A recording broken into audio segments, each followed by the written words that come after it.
Good morning, everyone. It is Tuesday morning, or a lot of you would think this is Tuesday night or Monday night. I wanted to make a quick video, and I'm going to try to keep it quick. About the post I made yesterday supporting Kamala Harris. Just saying I'm with her.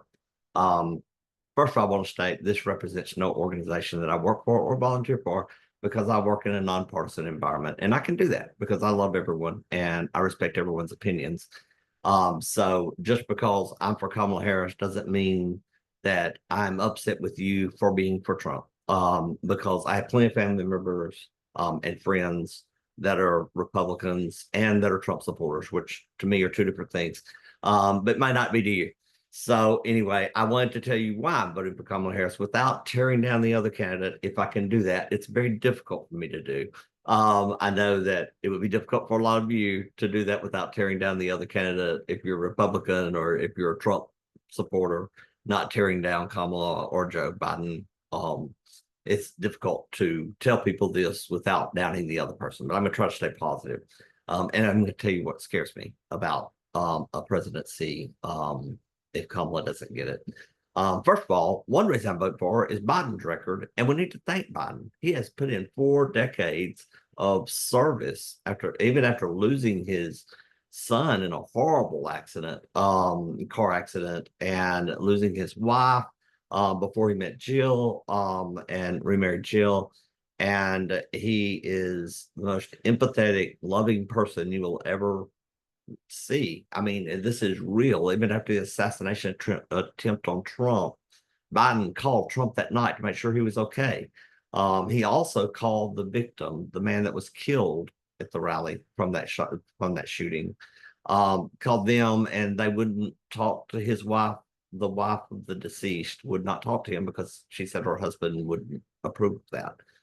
Which is amazing to me. What have we come to as a country where we don't accept a call from a president, either president, offering their condolences? He connects with people. He loves people. And I don't think I've ever seen any president in my lifetime with this much empathy. And I'm all about empathy. I'm all about love, and I'm all about treating people with respect, and I'm all about diversity. So just know that. And that goes forward to those people that are voting for Trump. I love you too. That's okay. That's why we live in the United States. We have a choice in this election. I will tell you that Kamala Harris will keep up what Joe Biden has been doing. And if you don't know, because you're not going to hear it if if you only watch certain news feeds or certain channels, our unemployment, I've got some of the stats over here. Our unemployment is the fastest decline in unemployment ever. It's only at 3.6%. That's the lowest it's been in a long, long, long time, including through the Trump years. 7.9 million jobs were added.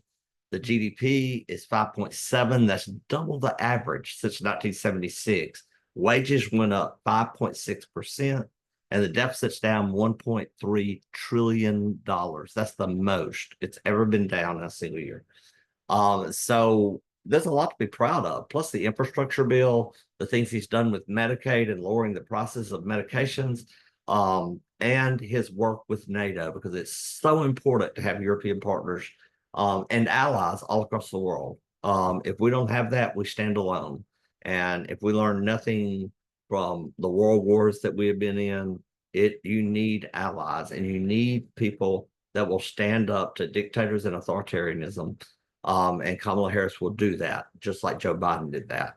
And I want to thank him for his service. And I want to thank him for doing the right thing. He's old. We're all getting there. We're all going to be there one day, no matter how young you are right now. That's not his fault. But he's still very capable. And if you don't believe that, if you watch the debate, you wouldn't think he was. I didn't. It was like, oh my God, this is horrible. It was a bad debate.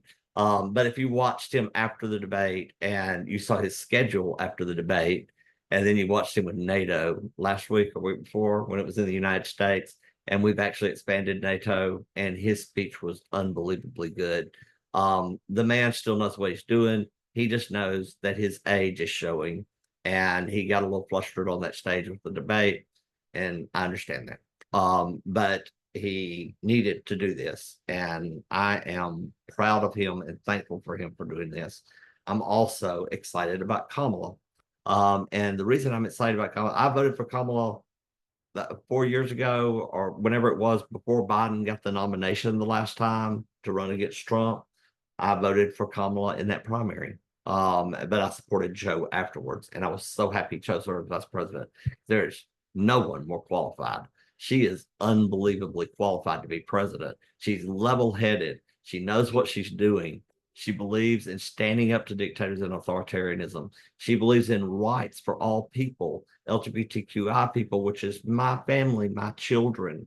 And she believes in diversity, no matter what culture or race you are, including if you're Caucasian. She believes in helping people. And I'm so excited to have somebody like that on our ticket, and somebody like Joe Biden, but with youth and vigor and the ability to get the job done. So I'm very excited about that. The other reason, and try to keep this short, is I'm scared to death of Project 2025. If you don't know what that is, you need to look at it. The Heritage Foundation, the Heritage site, has it up on their site. It's 900 pages. It's hard to read through it all. I have read through most of it, though, and just kind of glanced through other parts. But it's truly scary. It replaces all of the people in nonpartisan positions right now that are experts in their field in our government, replaces them where they have to sign an oath to support the president. It instead, and that's not getting the best outcome of anything. Loyalty to the president, yes, they're loyal to the president that's in office, but they've worked through Democrats, Republicans for years and years and years, a lot of expertise and a lot of things that we need. So that's one thing. The other thing is women's choice, and women's health care. I believe that any decision about a child should be made between the woman and in consult with her doctor. And certainly I believe in exceptions with abortion. If somebody is going to die and the baby's in the first trimester, if the one female is going to die, if it's a 12-year-old girl that was raped, or if it's incest, or if it's anybody that was raped, there are exceptions to this. I'm one of those. I don't like abortion, and I don't know of anybody that does, but I do believe in choice, and I believe that woman's health is best made by the woman's own decision. And I believe that should be with the doctor for medical reasons, and there are exceptions. So this is Project 2025 makes it a national ban. So even if you're in a liberal state, you're not safe. It's a national ban. That's what they're going for.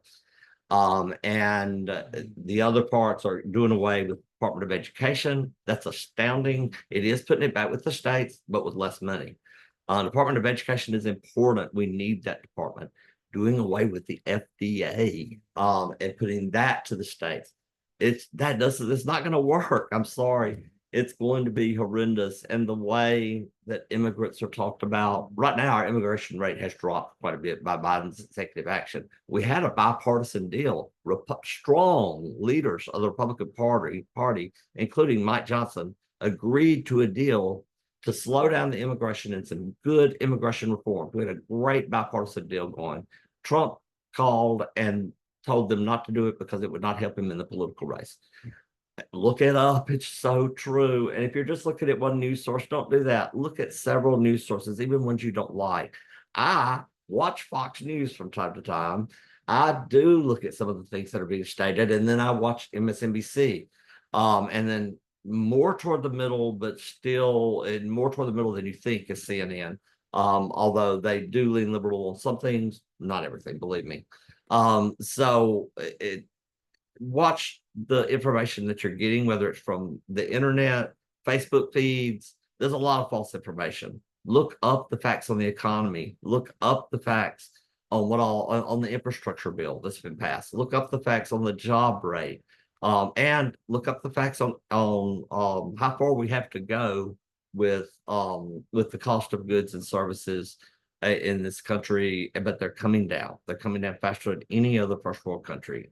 So after COVID.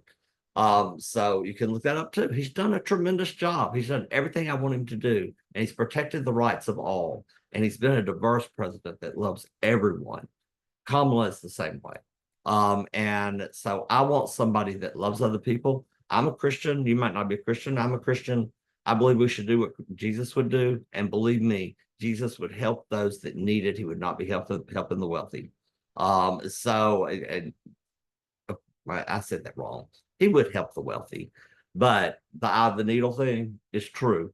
So that's just part of it. All people, and some people believe in trickle down economics, and I understand that. Reagan did it; it worked for him on our economy.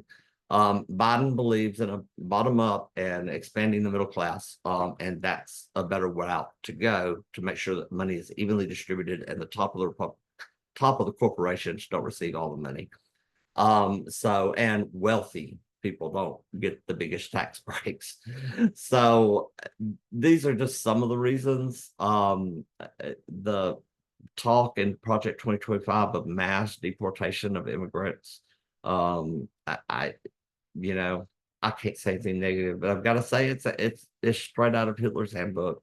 It is mass deportation and the vilifying of a certain race, group, or culture. LGBTQ rights are up, persecution of LGBT kids, the no say gay policy in Florida is just a minor thing compared to what's in Project 2025. Believe me, it's scary. It's scary for a lot of people in this country. So I want you to know that I respect your right to vote for who you want to vote for. I love you regardless. I'm not going to argue with you. We can have a civil debate if you want to off the internet. And I'd be glad to do that. If we still love each other through it. And if you believe and I believe on what's false facts and what's real facts, then it's fine.